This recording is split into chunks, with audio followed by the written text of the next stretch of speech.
How to use a chimenea.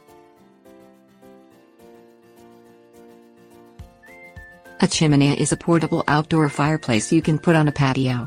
When you have a chimenea, even if you live in the city, you can have a fire in your own backyard. It's not hard to use a chimenea. Just like any other fireplace, you build a fire, only smaller. But even a small fire in a chimenea warms the area around it. Things you will need: sand or gravel, 2 or 3 bricks or brick-sized rocks, fire starting materials, firewood, small shovel. Find a site for your chimenea. Place your chimenea on a level, fireproof base, such as a concrete, brick or stone patio.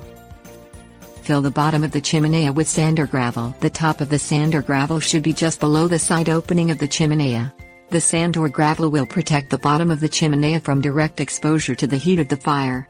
While you can build a fire in a chimenea without a layer of sand or gravel in the bottom, doing so increases the risk that the chimenea will crack or break from the heat of the fire. Place bricks or stones about 6 inches apart on top of the bed of gravel or sand. These will serve as a grate on which to set the larger fire logs. For new chimeneas, the first 5 to 10 fires in a new chimenea must be smaller than normal. This will gradually acclimate it and prevent your chimenea from cracking or breaking from the fire's intense heat. Select firewood. Firewood for a chimenea must be smaller than wood for a traditional fireplace. Select firewood for your chimenea that is about 9 to 14 inches in length and about 4 to 5 inches in diameter. Build a fire. Begin with a small pile of kindling over 1 or 2 sheets of crumpled newspaper. Do not use starter fluid, gasoline or any other fire-starting preparation. Light the newspaper to start the fire. When the kindling is burning well, add 1 or 2 slightly larger pieces of wood. When this wood is burning well, carefully add your chimenea-sized fire logs. Place the ends of the fire logs on the bricks or stones you installed in step 3. If your chimenea is new, build only a small fire using kindling-sized logs.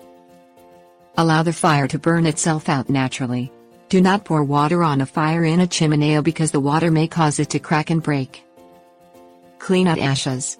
Rake out large pieces and use a fireplace shovel to remove the smaller particles. Do not remove too much of the sand that's in the bottom. If using gravel in the bottom, periodically remove all of the gravel and rinse it to remove ashes that have worked their way down and filled the spaces between the gravel.